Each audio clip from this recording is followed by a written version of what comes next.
আমি হেলানা রায়হান ক্লাসভেল থেকে তোমাদের সকলকে জানাই স্বাগতম। এসএসসি 26 তোমাদের নিয়ে কিন্তু নিয়মিতই ভিডিও আপলোড করছি। ইনশাল্লাহ সামনে আরও করব। তোমরা একটু ডেডিকেটেড হয়ে যাও, কারণ ভেবো না যে অনেক সময় আছে, তাহলে 25-এর মতোই অবস্থা হবে। 25-এর এমন অনেক স্টুডেন্ট একদম শেষ সময়ে এসে আমি দেখেছি এত দৌড়ঝাঁপ করছে যে পরে আসলে পরিণতিটা খুব বেশি ভালো হয় না, কারণ সময়ের কাজ সময় না করলে শেষে এসে দেখা যায় তেমন কিছু করা যায় না। হ্যাঁ, তুমি অনেক শ্রম দিতে পারো, কিন্তু এই শ্রমটা যদি তুমি একটু আগে দাও এবং শুরু থেকে শুরু করো, তুমি খুব রিল্যাক্সে পরীক্ষা দিতে পারবা। তাছাড়া তোমাদের পরীক্ষার ধরন পাল্টে গেছে, তোমরা কি জানো এই বিষয়টা? সো শুরু থেকে শুরু করো। আজকে আমি তোমাদেরকে বলবো পরীক্ষার সিস্টেমটা টোটালি চেঞ্জ হয়ে গেছে। আগে তুমি যেভাবে পরীক্ষার দিয়েছো এবং 25-এর দিকে যেভাবে দেখেছো, টোটালি চেঞ্জড, এবং মান বন্টনটাও চেঞ্জ হয়ে গেছে। সো তুমি যদি না জেনে পরীক্ষার হলে যাও, ভুল করলে তাহলে কিন্তু লেখার পরও তুমি ভালো নম্বর পাবে না। আর না জেনে গেলে তুমি হয়তো ফুল আনসারও করতে পারবে না, ওই জায়গাগুলো তোমার গ্যাপ থেকে যাবে। আজকে আমি তোমাদের সাথে আলোচনা করব একদম টোটাল একটা মানবন্টন নিয়ে, এবং কোথায় তুমি কতটুকু এফোর্ট দিবা এবং তোমার এই মুহূর্তে কী করা উচিত ওই বিষয়ে একটা ডিটেলস আলোচনা করব। তাছাড়া তোমরা অনেকেই জানো এসএসসি 26-এর কিন্তু আমাদের ভর্তি অলরেডি হয়ে গেছে, 2-1টা ক্লাস হয়েছে।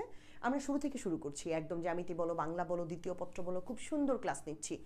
আমাদের 7টা বিষয় আমরা করাচ্ছি। তোমরা চাইলে আমাদের সাথে শুরু থেকেই শুরু করতে পারো। আমার অনেক ক্লাস আছে, তুমি দেখে সিদ্ধান্ত নিতে পারো আমি তোমার জন্য পারফেক্ট হবো কিনা। এছাড়া ফ্রিতে আমাদের যে কোনো কিছু জানার জন্য আমাদের ক্লাসভেল পেজ আছে, সেখানে ফলো দিয়ে রাখতে পারো। এছাড়া ক্লাসভেল ডাউট সলভিং গ্রুপ আছে, সেখানেও তুমি জয়েন হতে পারো একদম ফ্রিতেই। আমাদের সব কিছু জানতে পারবে এবং আমরা কী কী করাই, আমাদের কার্যক্রম কেমন, এভরিথিং তুমি জানতে পারবা। ঠিক আছে, চলো আমরা তোমাদেরকে এখন দেখাবো আমি মানবন্টনটা কীরকম।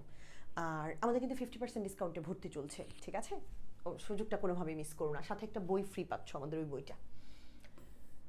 তো একদম শুরুতে বাংলা প্রথম পত্র, আগে বাংলায় ছিল বাবা 70 নম্বর, সৃজনশীল পার্টে 7টা সৃজনশীল লিখতে হইতো, আর তোমার এমসিকিউ ছিল 30টা।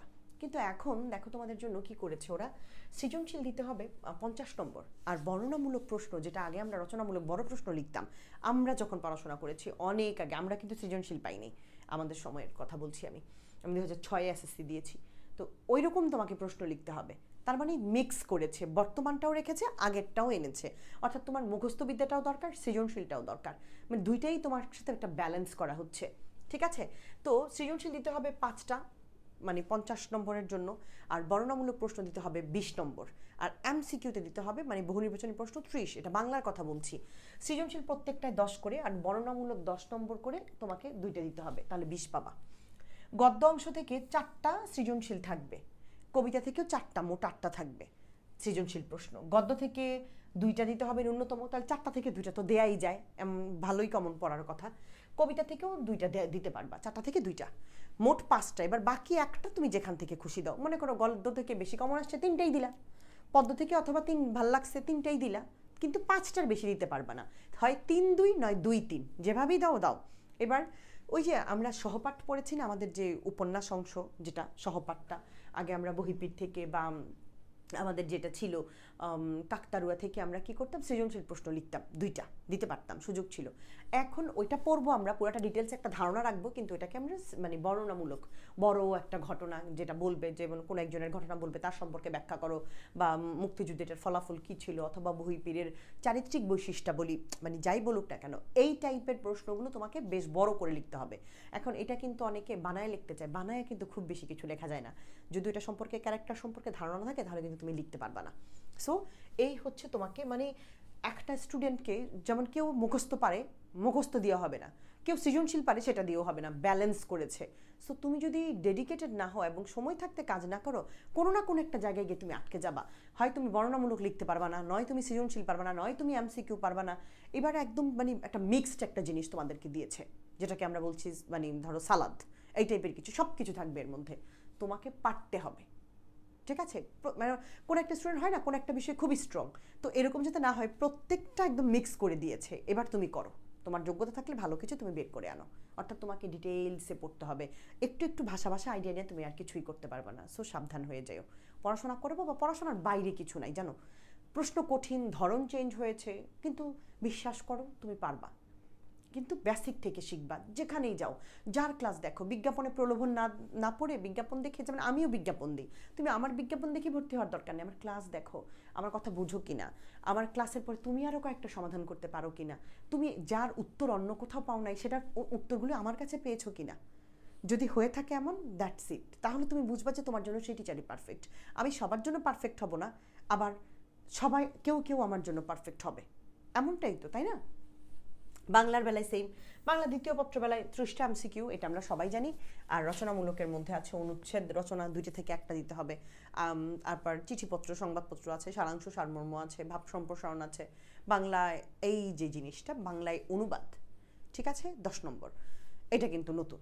তারপরে হচ্ছে তোমাদের প্রবন্ধ রচনা 3টা থাকবে, তোমাকে 20 নম্বর, এটা হিউজ, তোমাকে দিতে হবে। সো এই তো 70 নম্বর এখান থেকে, ঠিক আছে, 20, 30, 40, 50, 60, 70, এই তো হয়ে গেছে। এদিকে 70 হিউজ, ওখানে খুব বেশি তোমাকে একটু এফোর্ট দিতে হবে। আর এমনি তো আমরা জানি, আমরা যদি একটু গণিতের বিষয়টা দেখি, আমরা অনেক স্টুডেন্ট জ্যামিতিটাকে প্রচণ্ড রকমের ভয় পাই। আমি বলবো জ্যামিতিটা কি তুমি জয় করতে পারবা। আমাদের কোর্সে আমরা জ্যামিতি দিয়ে কোর্স শুরু করেছি। তুমি যদি মনে করো তোমার ভয় আছে, জ্যামিতিটাকে তুমি আয়ত্তে আনতে চাও, পারবা। শোনো বাবা, জ্যামিতি দিয়েই তুমি অনেক ভালো করতে পারবা। যারা ভয় পাও, জ্যামিতি থেকে প্রায় 13টার মতো এমসিকিউ আসার সম্ভাবনা, 10 থেকে 13টা। সো জ্যামিতি যদি তুমি বাদও দাও, এমসিকিউগুলো কোত্থেকে দিবা? পারবা না তো। 2টা অধ্যায় আছে, এবার সপ্তম অষ্টম। আমরা মানে তোমাদেরকে কথা দিচ্ছি, ক্লাসভেল জ্যামিতির নারী নক্ষত্র তোমাদেরকে একদম ধরে ধরে বুঝাই দিবে। এবং তুমি আমার কয়েকটা ক্লাসও দেখো জ্যামিতির, বুঝো কিনা, তুমি দেখবা যে জ্যামিতির অন্যরকম একটা সংজ্ঞা। আমি একটা কথা বলি, যেই টিচার বা যারাই তোমাকে জ্যামিতি মুখস্থ করতে বলবে, তুমি এই মুহূর্তে তার কাছ থেকে বের হয়ে আসবা। জ্যামিতি কখনোই মুখস্থের বিষয় না, জ্যামিতিটাকে ফিল করতে হয়। এবং প্রত্যেকটা বিষয় নিজে পারার মধ্যে যে আনন্দ, অন্যেরটা দেখে লেখা বা অন্য করে দিলে সেটা করার মধ্যে তেমন ফিলিংস নেই। জীবনে যদি কিছু করতে হয়, বেটার কিছু, অবশ্যই তোমাকে বেসিক থেকে শিখতে হবে। আর সেটা ক্লাসভেলের সাথেই সম্ভব। এমন কোনো বাংলাদেশের প্ল্যাটফর্ম নাই যেখানে টিচারের সরাসরি ফোন নম্বর দেওয়া হয়, যেখানে তুমি কন্ট্যাক্ট করতে পারবা।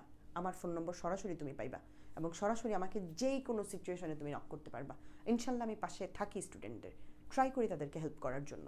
তুমি এর মধ্যে একজন হতে পারো। তো জ্যামিতির বিভাগটা থেকে তোমার খ বিভাগ যেটা, 2টা থাকবে, 1টা দিতে হবে। মানে আমাদের তো 4টা বিভাগ, যে তোমার বীজগণিত থেকে 1টা দিবা, জ্যামিতি থেকে 1টা দিবা, ত্রিকোণমিতি থেকে 1টা দিবা। এবার তো তোমাদের নাই, দশম অধ্যায়টা নাই, ত্রিকোণমিতি পরিমিতি থেকে 1টা দিবা, আর যেটা তোমাকে বলা হচ্ছে পরিসংখ্যান, সেখান থেকে 1টা দিবা।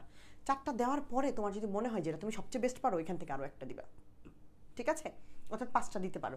আমি তোমাদেরকে এমন 2টা অধ্যায়ের নাম বলে দিব, যে 2টা অধ্যায় পড়লে তুমি মানে সৃজনশীলে 30 পাওয়া যাবা, ঠিক আছে? এমন 2টা অধ্যায় তোমাদেরকে বলে দিব, পরে আমি খুব দ্রুতই সাজেশন নিয়ে আসবো। মানে ছোট ছোট স্টেপ নিবা, বুঝছো? তাহলে দেখবে যে তোমার বার্ডেন লাগতেছে না এবং তুমি হতাশ হচ্ছ না। ছোট ছোট স্টেপে কাজগুলি শেষ করবো। আজকে এই কয়েকদিনে এই অধ্যায়টা, এরপরে আস্তে আস্তে যাইবা। যারা দুর্বল, আস্তে আস্তে শিখো, কোনো সমস্যা নেই, ঠিক আছে? গেল। তো এটা গণিতের বেলায় সেম, ইংলিশের বেলায়ও যেমন MCQ, answering question, gap filling, এবার কিন্তু নতুন চেঞ্জ তোমাদের এইগুলা, ঠিক আছে? তো ওইভাবেই কিন্তু তোমাকে কাজ করতে হবে। রিয়ারেঞ্জ আছে, হ্যাঁ, তারপরে হচ্ছে তোমার ডায়লগ আছে, ম্যাচিং আছে, মোটামুটি সব কিছুই আমরা দেখেছি যে আছে এখানে। তো আরেকটা ব্যাপার যেটা, ইংলিশ সেকেন্ড পেপারের এবার কিন্তু আমাদের উইদাউট ক্লু নাই, ঠিক আছে?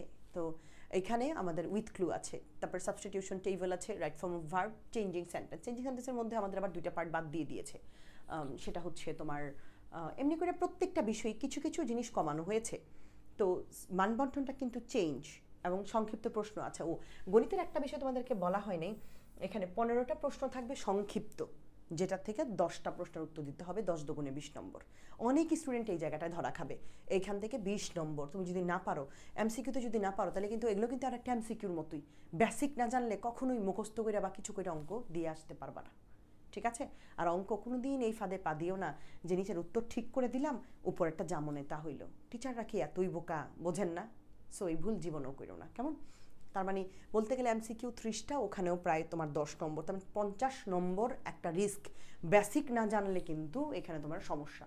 20 নম্বর যদি না পারো, তাহলে 70 আনসার তুমি করলা, 80 আনসার করলা, 80 আনসার করে কাটাকাটি 80 পাবা, 80 না। আর যদি ওইখান থেকে 20 টাচ না করো, ওই 20 না পারো, বা সৃজনশীল ধরো একটা পারলা না, তাহলে কি তোমার কোনোভাবেই মানে এ প্লাসটা আসবে? তুমি বলতে পারো ম্যাম আপনি এ প্লাসের কথা বলছেন। হ্যাঁ বলছি, কারণ এসএসসি 26 শর্ট সিলেবাসে যদি তুমি এ প্লাস না পাও, একটু ভালো রেজাল্ট করতে না পারো, তাহলে আসলে এটা একটু সমস্যা, আমি বলবো যে একটু কষ্টেরই, কারণ সুযোগ পাইও সুযোগটাকে কাজে লাগাইতে পারো নাই। সো এমনি করে প্রত্যেকটা মান বন্টন তোমার দিয়েছে কম বেশি, কিন্তু তুমি কিন্তু বাবা 1 বছর পড়াশোনা করো নাই, ব্যাপারটা কিন্তু বুঝো।